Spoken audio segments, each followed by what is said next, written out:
Hello everyone, पुनः स्वागत है आप सभी का राहुल एकेडमी की एक और बेहतर वीडियो में। प्यारे बच्चों, आशा करते हैं सभी लोग बढ़िया होंगे, स्वस्थ होंगे और अपनी अपनी पढ़ाई को बेहतर तरीके से कर रहे होंगे।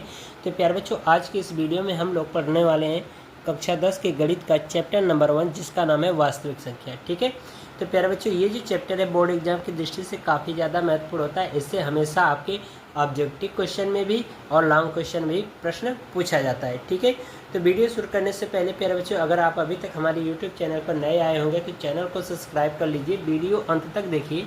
वीडियो पसंद आती है तो वीडियो को लाइक और शेयर जरूर करिएगा।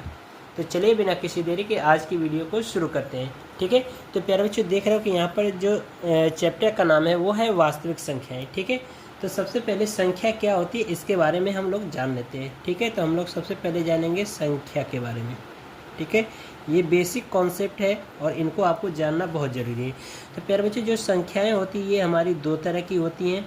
एक होती है हमारी वास्तविक संख्या, ठीक है, वास्तविक संख्या,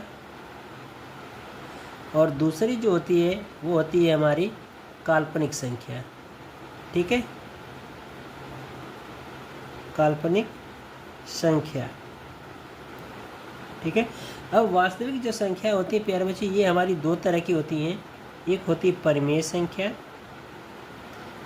ठीक है, दूसरी होती है अपरिमेय संख्या। ठीक है, तो ये चीज़ है। तो यहाँ पर जो आपके सिलेबस में वो परिमेय और अपरिमेय दोनों पढ़ना है। बाकी ये जो काल्पनिक संख्या है इसको आप कक्षा 11 में जब जाओगे तो वहाँ पर आप जानोगे। लेकिन यहाँ पर उदाहरण देकर के मैं आपको समझा दे रहा हूँ कि काल्पनिक संख्या क्या होती है। तो अगर प्यारे बच्चों मैं कहूँ कि यहाँ पर लिखूँ x² + 2 = 0, तो यहाँ पर हम क्या करेंगे, x² और इसको इधर ले जाएंगे तो -2 हो जाएगा, और यहाँ से लेंगे इसका वर्गमूल तो हो जाएगा करड़े में -2। ठीक है, अब करड़े में -2 हमारा क्या होगा, वर्गमूल नहीं निकलेगा। यहाँ पर जो वर्गमूल आएगा ये एक काल्पनिक संख्या के रूप में आएगा, यानी कि आई के पद में आएगा, जिसको हम लोग आयोटा बोलेंगे। ठीक है, तो ये चीज़ होता है हमारी काल्पनिक संख्या। बाकी परिमेय संख्या क्या होती है प्यारे बच्चों, इसको भी ध्यान रखो। ठीक है, यहाँ पर बहुत सी ऐसी चीज़ें हैं जिसके बारे में आपको जानना जरूरी है, क्योंकि यहाँ से कॉन्सेप्ट क्लियर होता है और यहाँ से ऑब्जेक्टिव क्वेश्चन भी पूछा जाता है। ठीक है, तो अब आप जान लीजिए परिमेय संख्या क्या होती है। परिमेय संख्या,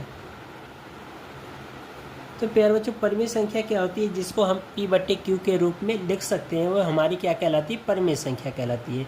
जैसे अगर उदाहरण में मैं कहूँ कि 1/2 हमारी क्या है, परिमेय संख्या है, और इसकी कंडीशन है परिमेय संख्या को मैंने बताया कि जिसे हम P/Q के रूप में लिख सकते हैं, यानी कि P/Q के रूप में लिख सकते हैं। और यहाँ पर जो Q का मान होना चाहिए वो कभी 0 नहीं होना चाहिए। अगर आप P और Q का HCF निकालोगे, ठीक है, यानी P और Q का HCF आप निकालोगे, ठीक है, तो ये कितना आएगा, 1 आएगा। ये कंडीशन फॉलो करना चाहिए परिमेय संख्या में। ठीक है, और मैं बता दे रहा हूँ, जैसे 2/3 है, ठीक है, और मैं कह दूँ 5/4 है।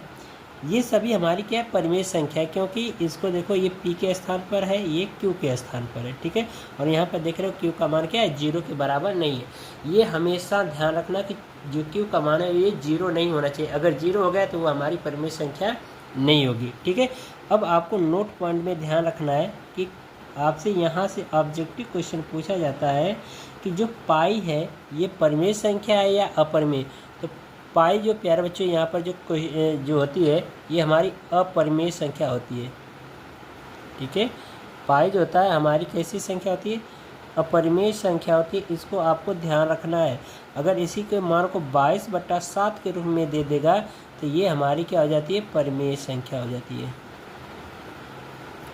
ठीक है, परिमेय संख्या हो जाता है। बात समझ में आ रही है। ठीक है, अब इसी में प्यारे बच्चों एक आपके टॉपिक है, वो है अंकगणित की आधारभूत प्रमेय। ठीक है, इसको भी आप समझ लो। ठीक है, यहाँ पर हेडिंग डालेंगे अंकगणित की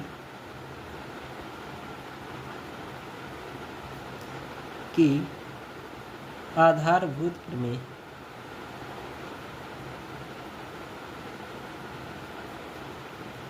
ठीक है, अंकगणित की आधारभूत प्रमेय क्या होती है प्यारे बच्चे, इसको समझ लो।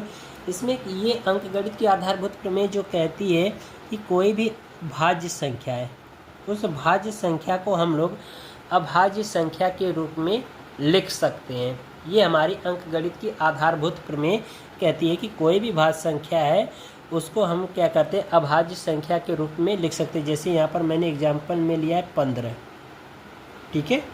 हमने एग्जाम्पल में क्या लिया, 15, तो 15 का गुणनखंड करिए तो हो जाएगा 3 से सबसे छोटी संख्या 3 से लीजिए, ये हो जाएगा 3 × 5 = 15, फिर 5 से काटिए, ये 1, यानी कि इसको हम लिख सकते हैं 3 × 5 के रूप में लिख सकते हैं। तो ये हमारा क्या होता है, अभाज्य संख्या होती है, अभाज्य संख्या। बाकी यहाँ पर जो 15 होता है ये हमारा क्या होता है, भाज्य संख्या होता है, ठीक है। तो यही हमारी अंकगणित की आधारभूत प्रमेय कहती है कि दुनिया का कोई भी भाज्य संख्या है उसको हम लोग अभाज्य संख्या के रूप में लिख सकते हैं। और इसको ध्यान रखना कि ये जो हमारी प्रमेय, इसको प्रमेय 1.1 भी कहा जाता है, ये आप ध्यान रखना, ठीक है। तो ये चीज़ें, अब आइए हम लोग अपनी प्रश्नावली पर आते हैं, ठीक है। यहाँ पर लिखेंगे प्रश्नावली 1.1,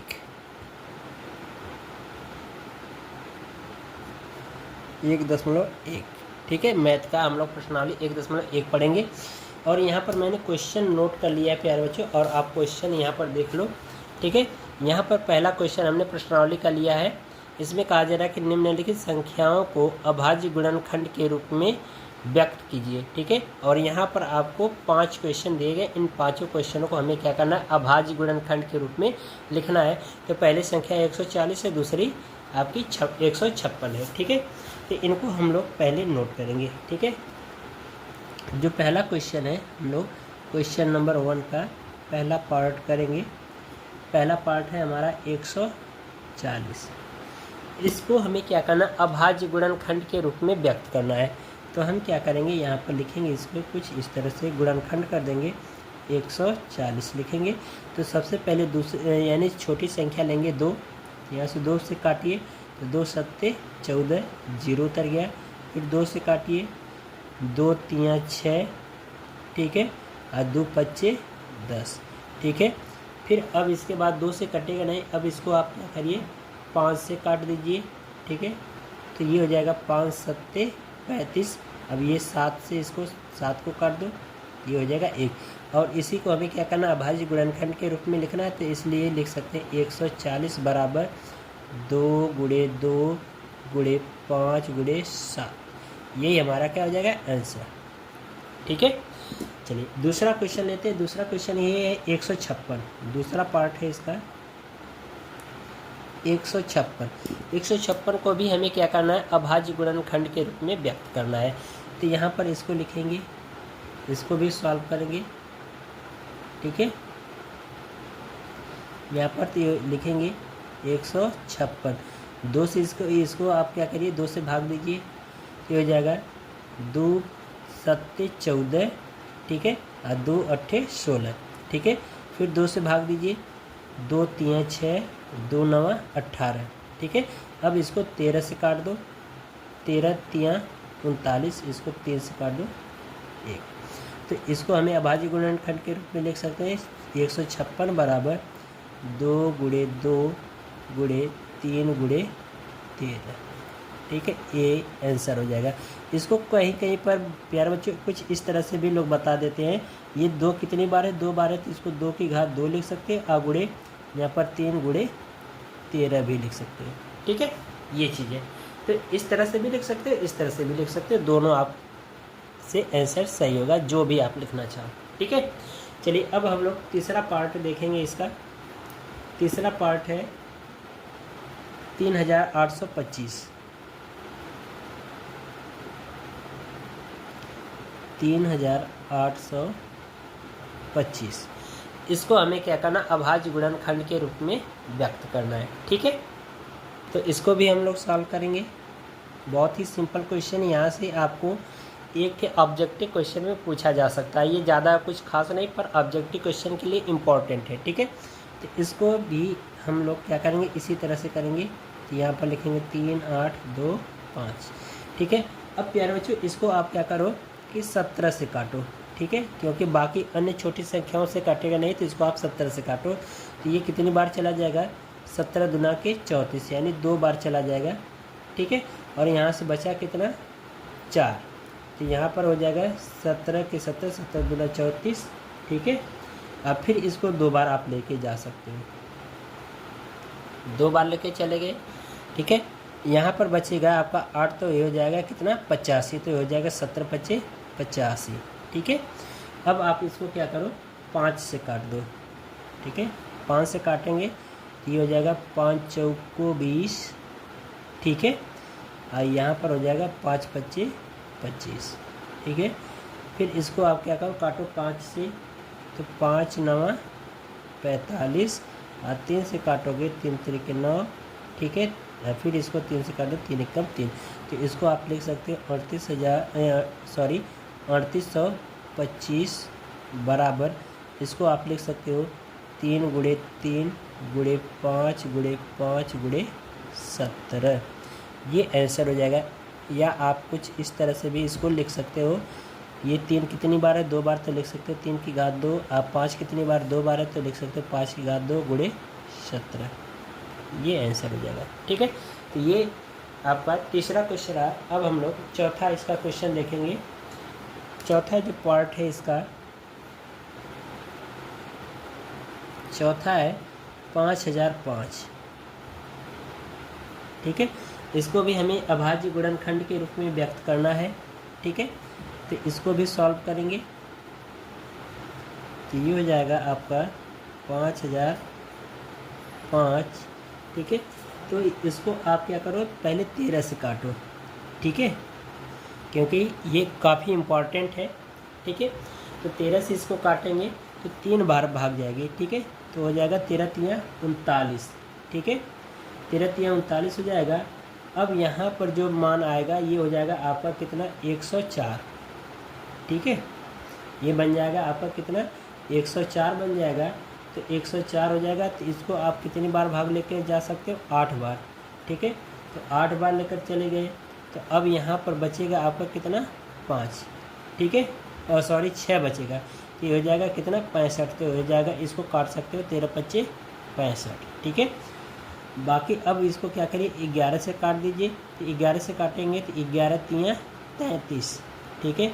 5 बचा और ये हो गया 55, ठीक है। यहाँ पर 33 बार भाग गई, और इसको घटाएंगे तो 5 बचेगा, ये हो गया आपका, यहाँ पर लग जाएगा 5, तो हो जाएगा 55, ठीक है। तो इसको भाग कर सकते हैं 11 × 5 = 55, ठीक है। अब 7 से काट दीजिए, 7 × 5 = 35, ठीक है।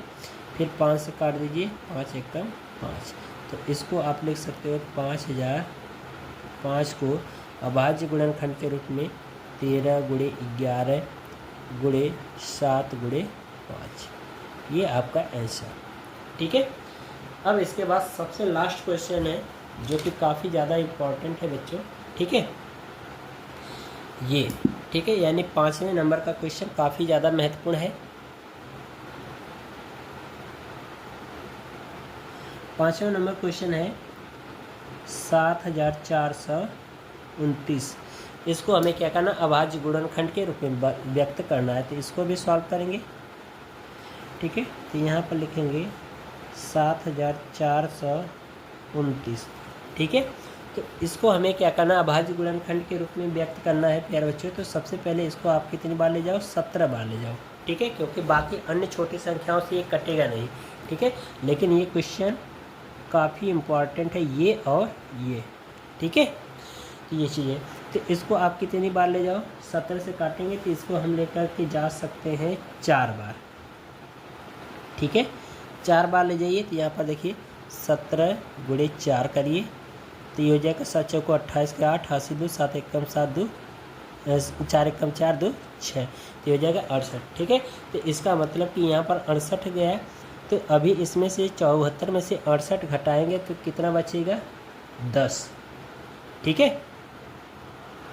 सॉरी 6 बचेगा ना, क्योंकि हम देखो यहाँ पर 74 है, ठीक है। 74 में से हमें कितना घटाना है, 68 घटाना है।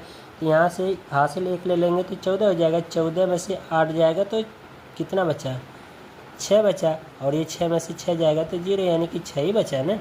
तो यहाँ पर हो जाएगा 6, ठीक है।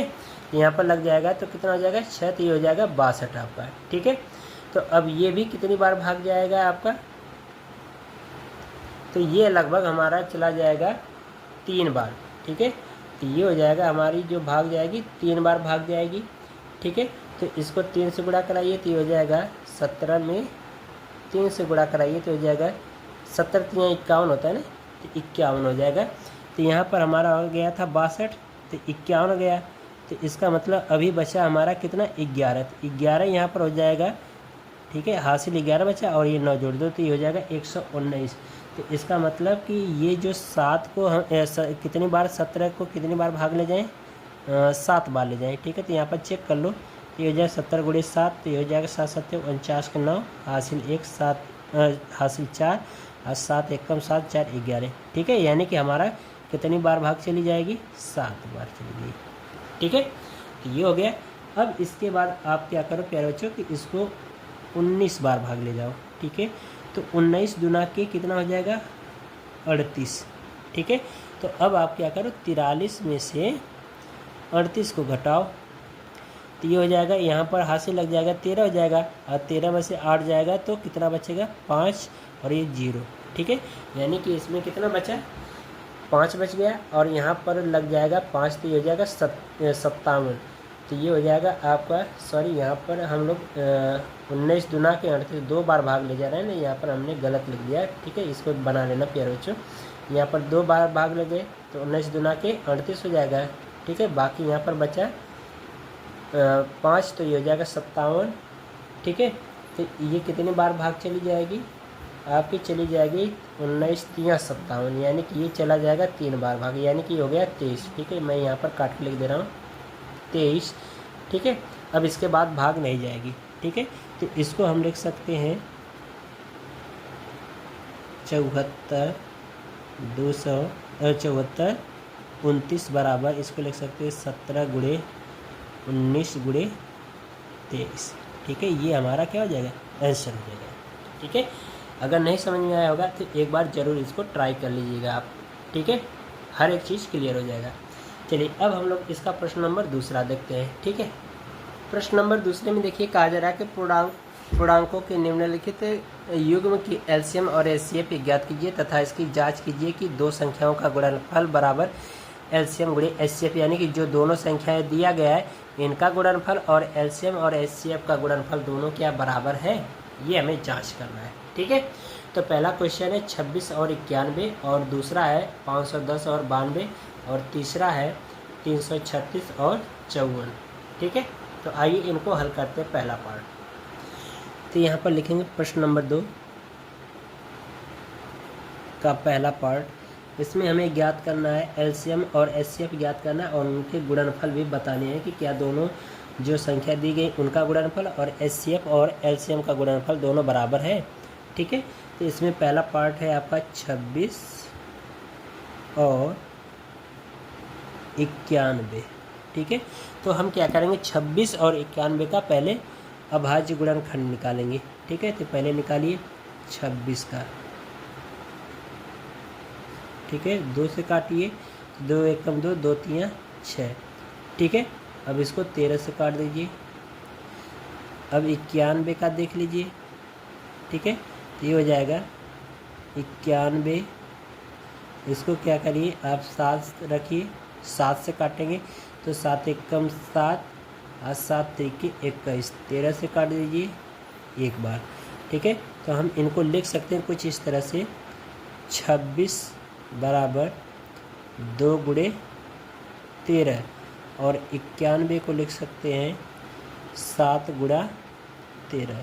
तो अब इनमें से जो कॉमन होगा ना प्यारे बच्चों, इन दोनों में से जो कॉमन होगा वो हमारा क्या कहलाएगा HCF कहलाएगा। तो यहाँ पर हो जाएगा HCF बराबर, यानी हाई कॉमन फैक्टर कितना हो जाएगा 13 हो जाएगा। और बाकी एलसीएम के लिए प्यारे बच्चों इसमें से जो कॉमन होगा वो तो होगा ही, बाकी जो बच जा रहा है उसको भी गुणनफल के रूप में लिखेंगे, यानी गुणांक के रूप में लिखेंगे। ये हो जाएगा LCM बराबर 13 गुणे 7 और यहाँ से जो बचा है उनको लिख लेंगे। ठीक है, ये हो जाएगा। तो 7 दूना के 14 हो जाएगा, 13 गुणे 14। इनका गुणा कराइए 14 में 13 का, तो ये हो जाएगा 13 के 13, 13 26, 13 3 39, 13 चौक को 52 के 2 हासिल 5 और 13 कम 13 और 5 18। ठीक है, यानी कि हो जाएगा 182। ठीक है, ये आंसर हो जाएगा इसका क्या नाम एलसीएम का। ठीक है, अब कह रहा है कि इसकी जांच कीजिए, तो अब हम लिखेंगे जांच करने पर। ठीक है, जांच करने पर, तो जांच करने पर प्यारे बच्चों इसमें कह रहा है कि दो संख्याओं का गुणनफल और एलसीएम और एचसीएफ का गुणनफल दोनों बराबर होगा। तो यहाँ पर लिखेंगे दो संख्याओं का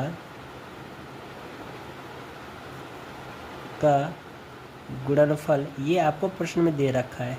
ठीक है, फार्मूला गुणनफल बराबर एलसीएम गुणे एचसीएफ, यानी कि क्या इनका मान गुणा कराने के बाद और दोनों संख्याओं का गुणनफल दोनों बराबर आएगा। तो इसको आप रखिए। तो पहली संख्या कितनी है 26 है, दूसरी संख्या है 91।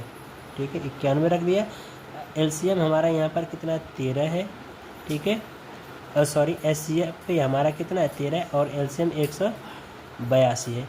इन दोनों का गुणा कराइए। ठीक है, तो ये हो जाएगा 182 में 13 का गुणा कराएंगे, तो ये हो जाएगा आपका 3 दूना के 6, 3 और 24 के 4 हासिल 2 और 3 एकम 3, 3 2 5 हो जाएगा, और ये हो जाएगा आपका कितना 82। ठीक है, इनको जोड़ दीजिए, ये हो जाएगा 6 6 8 5 13 3 हासिल 1 1 2, यानी कि हो जाएगा आपका कितना 2366। ठीक है, उसी तरह से इनको भी गुणा करा के चेक कर लीजिए।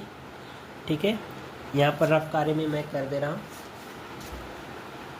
26 गुणे 91। ठीक है, तो ये हो जाएगा आपका 26, इसका गुणा कराइए 26 हो जाएगा, इसका 9 छक 54 के 4 हासिल 5, 9 दूना 18, 18 5 23। ठीक है, इनको जोड़ दीजिए तो हो जाएगा 6 6 3 2, यानी कि 2366। यहाँ पर भी 2366 यहाँ पर। ठीक है, तो ये हमारा देख रहे हो दोनों मान बराबर आ रहा है, तो ये हो जाएगा हमारा आंसर पहला पार्ट। अब इसका दूसरा पार्ट करेंगे।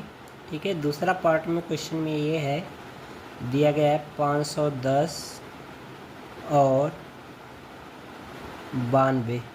ठीक है, यानी 92। ठीक है, तो इसको हम लोग क्या करेंगे, सबसे पहले गुणनखंड करेंगे, सॉल्व करेंगे इसको। तो यहाँ पर लिखेंगे 510। ठीक है, तो इसको 2 से काटिए तो हो जाएगा 2 दूना के 4, और यहाँ पर हो जाएगा 11, तो 2 5 10, यहाँ पर हो जाएगा 10, तो ये हो जाएगा 2 5 10। ठीक है, अब इसको आप 5 से काटिए, 5 5 25, 5 1 5। ठीक है, हम इसको अब 13 से काट सकते हैं। ठीक है, ठीक है, तो 13 से 51। ठीक है, इसको 1 से काट दीजिए, 7 1 7। बाकी यहाँ पर 92 को, ठीक है, तो 2 से काटेंगे, 2 चौको 8, 2 छक्का 12, फिर 2 से काट दीजिए, ये हो जाएगा 2 दूना के 4, 2 3 6। ठीक है, 23 से काट दीजिए, 23 23 1 23। ठीक है, तो ये हो जाएगा, इसको आप लिख सकते हो 510 बराबर 2 गुणे 5 गुणे 7 गुणे 13, ऐसे भी लिख सकते हैं हम। और इसको 92 को आप लिख सकते हो 2 गुणे, ठीक है, 2 गुणे 2 गुणे 23। ठीक है, तो एलसीएम के रूप में जो हमारा दोनों में कॉमन होगा वही हमारा क्या होगा एलसीएम, सॉरी एचसीएफ होगा। तो ये हो जाएगा, यहाँ पर लिख सकते हो एचसीएफ बराबर कितना 2, ये आंसर हो जाएगा। एलसीएम इसमें से जो कॉमन है वो लिखेंगे ही लिखेंगे, बाकी जो शेष बच रहे हैं उनको भी हम लोग लिखेंगे। ठीक है, तो यहाँ पर लिख सकते हो 2 गुणे 23 गुणे यहाँ से 5 गुणे 7 गुणे 13, ठीक है। इनका गुणा कराइए तो ये कितना हो जाएगा, 2 दूना 4, ठीक है, 4 पंजे 20, ठीक है। अब 20 और इसमें 23 का कर देंगे 46, यानी कि ये हो जाएगा आपका 460, ठीक है। आई हो जाएगा 13 सत्ते 51, हो जाएगा 51, ठीक है। इनका गुणा कराइए तो ये हो जाएगा कितना आपका, 460 में 51 का गुणा कराएंगे तो ये हो जाएगा 1 यानी 0 6 4, यहाँ पर 0 6 यानी 5 छक्का 30 के 0 हासिल 3, और 4 5 चौको 20 3 23, ठीक है। इनको जोड़ दीजिए 0 6 4 23, यानी कि 23,460। तो यहाँ पर हम लिख सकते हैं 23,460, ये हमारा एलसीएम आएगा। बाकी दो संख्याओं का गुणनफल पूछा जा रहा है, तो मान लेते पहली संख्या n1 हो और दूसरी संख्या n2 हो, और इनका HCF गुणे LCM, ठीक है। तो मान रख दीजिए n1 का मान आपका 510 है और n2 का मान 92 है। बाकी यहाँ पर लिख दीजिए 2 गुणे 23,460, ठीक है। इनका गुणा कराइए या फिर पहले इनका गुणा करा के देख लीजिए। तो हो जाएगा 0 और 2 छक्का 12 के 2 हासिल 1, 2 चौको 8 1 9, 2 3 6, 2 दूना के 4, ठीक है। उसी तरह से ये हमारा आ गया 46,920, ठीक है। अब इनका गुणा करा के चेक कर लो, ठीक है। यानी 510 में 92 का, तो यहाँ पर 510 में 92 का गुणा कराएंगे, ठीक है।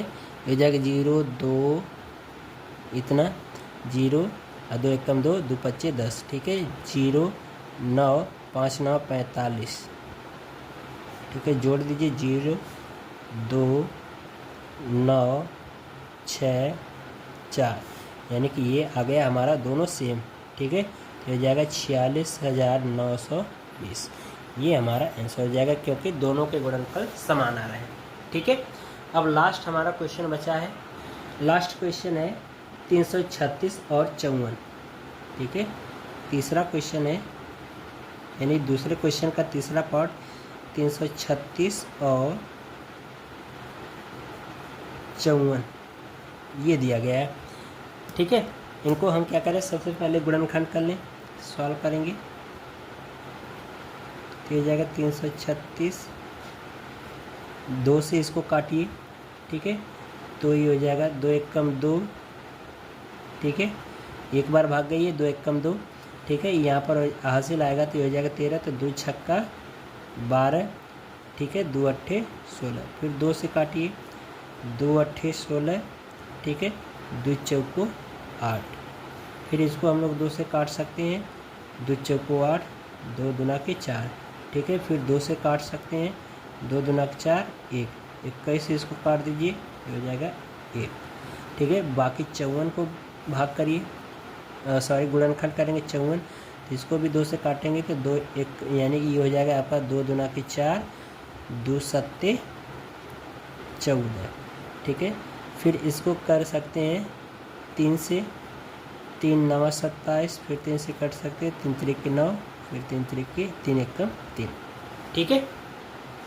देखो यहाँ पर एक बार समझ लो, 2 दूना के 4, 2 बार भाग गई, यहाँ पर हो गया हासिल 1, तो 2 सत्ते 14, यानी 27 हो गया। फिर 3 से इसको काटेंगे तो 3 9 27, ठीक है, यानी 9 बार। और फिर 9 को 3 से काटेंगे, 3 त्रिक 9, और फिर 3 को 3 से काटेंगे, 3 एकम 3, ठीक है। ये हो गया। तो इसको हम लिख सकते हैं 336 बराबर, ठीक है, कितना 2 गुणे 2 गुणे 2 गुणे 21, ठीक है। उसी तरह से 54 को हम लिख सकते हैं 2 गुणे 3 गुणे 3 गुणे 3, ठीक है, ये लिख सकते हैं। अब हमने कहा कि इसका क्या निकालें, HCF निकालें। तो HCF जो हमारा होता है सबसे कम, जो दोनों में कॉमन होता है, तो दोनों में कॉमन ये है, तो ये हमारा HCF हो जाएगा 2, ठीक है। एलसीएम निकाल लीजिए, ठीक है। तो यहाँ से एक निकलेगा ही, बाकी जो शेष बचा वो भी गुणांक के रूप में, गुणांक में लिख लेंगे। तो पहले इनको लिखिए 2 गुणे 2 गुणे 2 और गुणे 21, ठीक है। अब फिर इसके बाद यहाँ से इनको लिख लीजिए 3 गुणे 3 गुणे 3, ठीक है। तो अब इनका गुणा करा लो, ये हो जाएगा 2 दूना 4 दूना 8 दूना 16, ठीक है। हो जाएगा 16 गुणे 21, ये हो जाएगा 3 3 9 3 27, ठीक है। अब इन सब का गुणा करा लीजिए, ठीक है। तो यहाँ पर देखिए पहले हम क्या करें, 16 और 21 का गुणा करा लें। तो ये हो जाएगा 16, 6 कम 6, 6 दूना 12, ठीक है। ये हो जाएगा आपका कितना 21, जोड़ दीजिए 6 3 3। अब इसी में किसका गुणा कराना है, 27 का, 27 का करा दीजिए। तो ये हो जाएगा कितना 7 छक 42 के 2 हासिल 4, आज 7 3 के 21 4, 25 के 5 हासिल 2, आज 7 3 के 21 2, 7 3 के 21 और 2 23, ठीक है। इतना हो गया। बाकी इसका गुणा कराइए, तो 2 छक्का 12 के 2 हासिल 1, और 2 3 6 1 7, और 2 3 6, ठीक है। इनको जोड़ दीजिए, तो हो जाएगा 2 7 0 9, ठीक है। ये आ जाएगा, तो हमारा ये एलसीएम आ जाएगा 9072, ठीक है। ये आंसर हमारा हो जाएगा, एक ही हो जाएगा। अब इसमें पूछ रहा है कि दोनों संख्याओं का गुणनफल क्या दोनों बराबर होता है। तो इसको हमने फार्मूला जो प्रश्न में दे रखा है उसी के आधार पर लेंगे। तो मान लेते जो दोनों संख्याओं का गुणनफल, मान लो पहले संख्या कितना है n1 और दूसरी संख्या n2 है, और इनका गुणनफल LCM गुणे HCF करिए, चाहे LCM गुणे HCF लिखिए चाहे HCF गुणे LCM लिखिए, बात एक ही आएगा, ठीक है। तो इसमें हम क्या करेंगे, रख करके चेक कर लें कि क्या दोनों मान बराबर आ रहा है। तो यहाँ पर L यानी कि n1 और n2 का मान रखिए, तो हो जाएगा n1 का मान 336 गुणे 54, और LCM का मान है यहाँ से 9072, और गुणे HCF का मान 2। तो इनका गुणा कराइए इसमें, तो 2 दूना के 4, 2 सत्ते 14 के 4 हासिल 1, और ये हो जाएगा 1, ठीक है। इसका 0 हो जाएगा, तो हासिल जो बचा 1 है उसको लिख देंगे, और 2 9 18, यानी 18144 आ जाएगा। इनको भी गुणा करके चेक कर लीजिए क्या ये दोनों मान सेम आ रहा है, यानी 336 में 54 का गुणा कराना है। तो यहाँ पर देखिए 336 में 54 का, तो ये हो जाएगा 4 छक 24 के 4 हासिल 2, ठीक है। 4 3 12, 12 2 14 4 हासिल 1, 4 3 12 1 13, ठीक है। 5 छक्का 30 के 0 हासिल 3, 5 3 15 3 18 के 8 हासिल 1, 5 3 15 1 16, 4 जोड़ दीजिए 4 4, 8 3 11 के 1 हासिल 1, 6 1 7 1 8, और ये 2। तो ये हमारा आएगा इतना, ठीक है। तो इसको आप चेक कर लीजिएगा, ठीक है। थोड़ा सा कहीं मिस्टेक हो रहा है, बाकी सब कुछ प्रोसेस वही होगा, ठीक है। ये हमारा क्या होगा, आंसर होगा। यहाँ पर 2 होगा बच्चों, ठीक है, ये देख लेना।